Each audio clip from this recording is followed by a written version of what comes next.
बिस्मिल्लाहिर्रहमानिर्रहीम। अस्सलाम वालेकुम नाज़रीन, मैं हूं आपका होस्ट मोहसिन मलिक और मेरे साथ मौजूद हैं हमारे सीनियर तज्ज़ियाकार जनाब जुल्फ़िकार हैदर साहब। हमारा आज का टॉपिक है नया पाकिस्तान हाउसिंग स्कीम के, जिसमें हम देख रहे हैं कि पिछले कुछ अरसे में काफ़ी ज़्यादा मकानात भी तामीर किए जा रहे हैं और लोग बैंकों से आसान शराइत पर कर्जे लेकर अपने घर बना रहे हैं।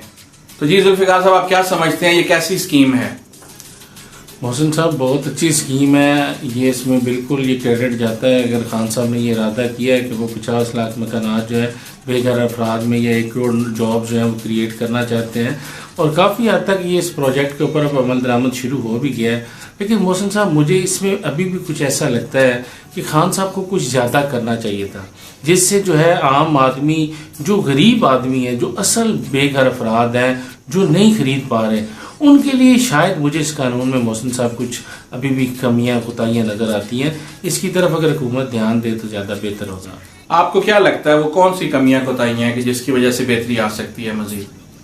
जी मोहसिन साहब, आप ये देखें कि जो बैंक की तरफ से शराइत रखी गई हैं, जो कर्ज दिया जा रहा है अपना घर के लिए, मोहसिन साहब, इसमें आम आदमी जो बिल्कुल गरीब अफराद हैं, जो रेडी वाले मजदूर तबका है, ये इसके क्राइटेरिया में नहीं आ रहा। तो इमरान खान साहब घर देना किसको चाह रहे हैं? मोहसिन साहब, अगर तो आपने जो अच्छी जॉब्स वाले हैं, अगर आपने उन्हीं को घर देने हैं तो उनका तो शायद किराए के मकानों में भी गुजारा हो रहा था। अगर हुकूमत ने पॉलिसी बनाई है तो इसका मकसद ये है कि आप नीचे तक आम आदमी जो इस वक्त जो है इस महंगाई की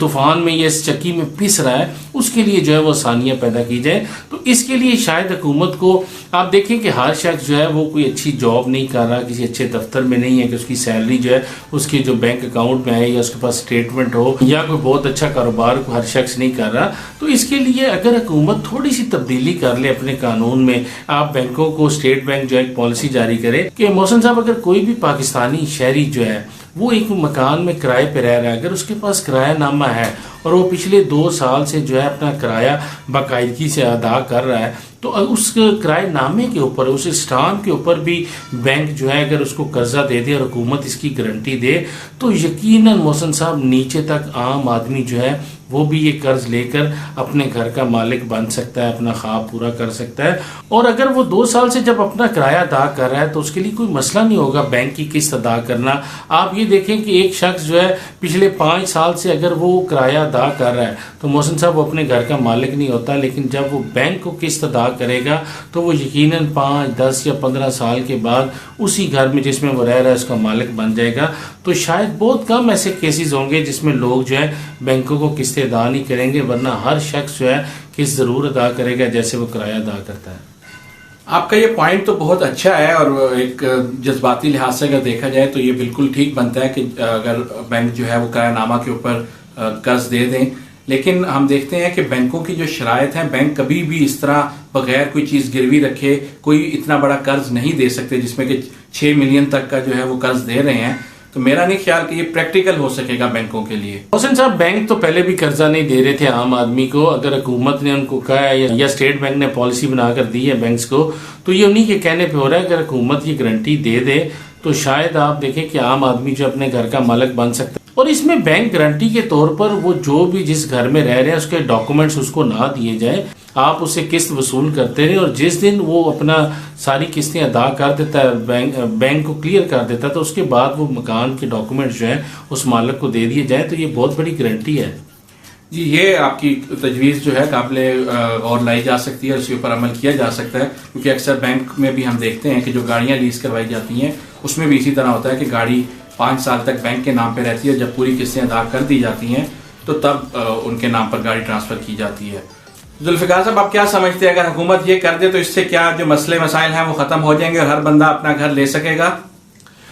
जी मोहसिन साहब, काफ़ी हद तक जो है इससे आम आदमी को फ़ायदा मिलेगा और बिल्कुल लोग अपना घर ले पाएंगे। मोहसिन साहब, खान साहब इस मिशन के साथ आए हैं कि वो बेघर अफराद को घर देना चाहते हैं, तो उनको इन तजावीज़ पर गौर करना चाहिए। मेरे पास मोहसिन साहब एक सजेशन और भी, अगर इस पर अमल दरामद किया जाए तो इससे भी यकीनन पाकिस्तान में आम आदमी जो है वो अपने घर का मालिक बन सकते हैं, और इसमें कोई बैंक से कर्ज लेकर देने की भी ज़रूरत नहीं पड़ेगी, और गवर्नमेंट भी जो नया पाकिस्तान हाउसिंग स्कीम पर इन्वेस्ट कर रही है उसकी भी ज़रूरत नहीं पड़ेगी। जुल्फ़िकार साहब, वो ऐसी क्या तजवीज़ है कि जिसमें बैंक को भी इन्वेस्ट नहीं करना पड़ेगा और आम आदमी अपने घर का मालिक बन जाएगा? मोहसिन साहब, यहाँ पर बदकिस्मती के साथ जो प्रॉपर्टी है इसको एक इंडस्ट्री का दर्जा दे दिया गया है। यहाँ पर बहुत ज़्यादा इन्वेस्टमेंट इसमें आई है, जिसकी वजह से प्रॉपर्टी जो है ये बहुत ऊपर जा चुकी है। मोहसिन साहब, आज जो बैंक कर्ज भी दे रहे हैं, अगर कोई शख्स जो है वो 30 लाख 40 लाख कर्ज ले भी लेता है तो मोहसिन साहब यकीन जानिए शहरों के अंदर जो आज 2.5 मरले का घर है वो भी इतने में नहीं आता। कहीं ना कहीं ये कॉन्ट्राडिक्ट करता है कि आप देखें, एक तरफ से लोन लेते हैं लेकिन दूसरी तरफ आप मकान ही नहीं ले पाते।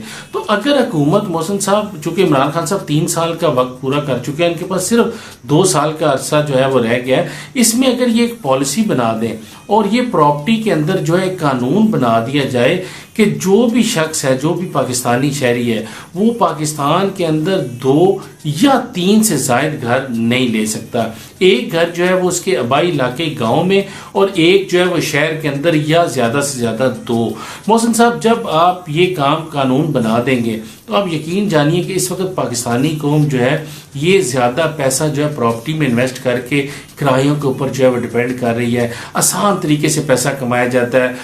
कौमी बचत स्कीमों में लोग इन्वेस्ट करते हैं और घर बैठ के खाते हैं, कहते हैं जी मेरा गुजारा हो रहा है, मैं खुश हूँ। तो मोहसिन साहब, आप देखें कि जब इस तरीके से लोग आसान तरीके से पैसा कमाएंगे तो प्रॉपर्टी तो ऊपर जाएगी। आप देखें कि आज गली मोहल्लों के अंदर अगर आप देखें, वहाँ पर अगर मकान की वैल्यू 80 लाख रुपए चल रही है, वहाँ पर जनाब एक इन्वेस्टर आता है, उसके पास पैसा है, वो उसको 2.5 मरले के 3 मरले के घर को खरीदता है, उसको थोड़ी सी रेनोवेशन करके, चूंकि उसका तो बिजनेस है मोहसिन साहब, वो प्राइस लगा देता है 1 करोड़ रुपया। अब उसके लिए तो कोई मसला नहीं, वो वेट भी कर सकता है 2-4 माह के लिए। मोहसिन साहब, वो मोहल्लेदार तो चलो वहां पर नहीं खरीदेंगे क्योंकि उनको तो पता है यहाँ पर क्या प्राइस है, लेकिन जो दूसरे शहरों से या दूसरे इलाकों से लोग आते हैं, वो जब वहां पे आते हैं उनको इतना ज्यादा आइडिया नहीं होता और वो क्या करते हैं कि वहां पर मकान खरीद लेते हैं। मोहसिन साहब, देखने में तो यह है कि एक शख्स ने बेचा, दूसरे ने खरीद लिया, आम आदमी को क्या फर्क पड़ा, लेकिन मोहसिन साहब बहुत फर्क पड़ता है। अब वो देखें कि एक शख्स ने 1 करोड़ रुपए का मकान खरीदा, तो मोहसिन साहब उस गली के जो बाकी 14-15 घर हैं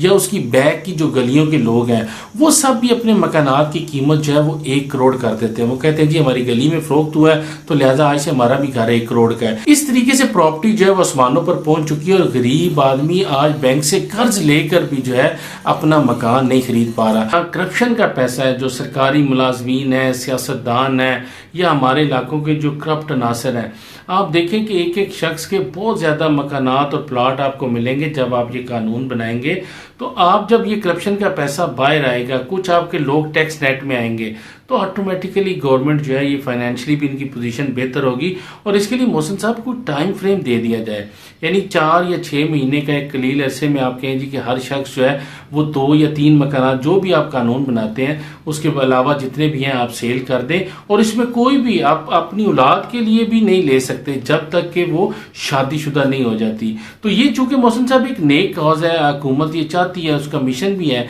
कि आम आदमी जो है उसको घर दिया जाए, तो ये कानून के साथ आप यकीन करें कि प्राइसेस इतनी नीचे आएंगी कि लोगों में इतनी सकत होगी कि वो खुद से खरीद सकें। मुशर्रफ दौर से पहले आपको पता है कि प्रॉपर्टी इलाकों में बहुत सस्ती थी, मगर चूंकि जब उसको इंडस्ट्री का दर्जा दिया गया और प्रॉपर्टी ऊपर जाते जाते आज कोई भी जो है एक अच्छी जॉब वाला भी शख्स है वो अपना घर नहीं खरीद पा रहा। बाकी बातें तो आपकी सारी ठीक है, लेकिन अगर 2-2 घरों तक महदूद कर दिया जाएगा तो जिन लोगों ने 4-4 शादियां की हुई हैं या उनके मुख्तलिफ शहरों में बिजनेस है, तो वो लोग क्या करेंगे? तो मतलब ये तो एक एक्सेप्शनल केस हो गया ना, तो हर शख्स 4 शादियां करता है और इसके लिए हुकूमत के जो इदारे होंगे आप इनको एक एप्लीकेशन दें और उसके मुताबिक आप अगर 2 घर या 3 या 4 भी लेना चाहते हैं तो आप लें। एक तो गवर्नमेंट के आप टैक्स नेट में आएंगे कि आपका ट्रिपल स्टोरी घर है, डबल स्टोरी है, आप जो है वो टैक्स कलेक्शन आपकी बेहतर होगी। और कारोबार के लिए भी मोहसिन साहब एक्सेप्शनल है, कोई भी शख्स अगर बिजनेस के लिए मुख्तलिफ शहरों के अंदर जो है वो रेंट पर लेता है या वो अपनी परचेज करता है, बिल्कुल कर सकता है, लेकिन उससे वो टैक्स नेट में भी तो आएगा, हुकूमत को फायदा होगा। और दूसरा मोहसिन साहब, जब आप टाइम फ्रेम देंगे कि इसके अंदर आप इसको सेल कर दें तो ये यकदम एक तो प्राइसेस नीचे आएंगी, और अगर कोई शख्स जो है वो सेल नहीं करता है तो मोहसिन साहब हुकूमत इसके ऊपर कोई फाइन लगाए और अच्छा खासा फाइन लगाएं, ताकि ये लोग जो है इससे भी आपका जो टैक्स कलेक्शन बेहतर हो सकती है और इस पैसे को फिर आप पनाहगाहों पे, लंगर खानों पे खर्च करें ताकि आम आदमी को इससे रिलीफ मिल सके। और मोहसिन साहब, जब हुकूमत ये देखे कि 2 साल के अंदर या 3 साल के अरसे में आप देखें कि यार हर शख्स जो है अपने घर का मालिक बन चुका है, और फिर आप दोबारा कानून बना दें कि जितनी मर्जी आप प्रॉपर्टी खरीदें, लेकिन वक्त ही इनको ऐसा स्टेप उठाना चाहिए ताकि आम आदमी जो है वो अपना घर का मालिक बन सके। ये बड़ी अच्छी सजेशंस दी हैं आपने, और ये बिल्कुल काबिल अमल है कि अगर गवर्नमेंट चाहे तो ये सब काम करके अपना जो है वो रेवेन्यू भी बढ़ा सकती है, और जो प्रॉपर्टी की कीमतें इस वक्त आसमान को छू रही हैं उनको भी कम किया जा सकता है, और मकानात और घर जो हैं वो आम आदमी की पहुंच में भी किए जा सकते हैं। और मोहसिन साहब, इसमें एक चीज और भी है कि अगर ये तो हम एक सजेशन दे रहे हैं, लेकिन मोहसिन साहब हुकूमत के पास तो बड़े बड़े थिंक टैंक्स हैं, उनकी काबीना है। अगर खान साहब ये मुशावरत करके इससे कोई बेहतर कानून ले आए, लेकिन ये करना कोई इतना मुश्किल नहीं है, अगर हुकूमत चाहे तो कर सकती है। इसमें इनको ना तो कोई जरदारी तंग करेगा, ना नवाज शरीफ तंग करेगा, ना इनको इदारों की। आप कानून बनाए, आपको अवाम की सपोर्ट मिलेगी। अगर कोई तंग करता भी है तो खान साहब का नाम जो है वो हमेशा के लिए पाकिस्तानी तारीख में याद रखा जाएगा। जुल्फिकार साहब, आपने बहुत अच्छी बातें की, और हम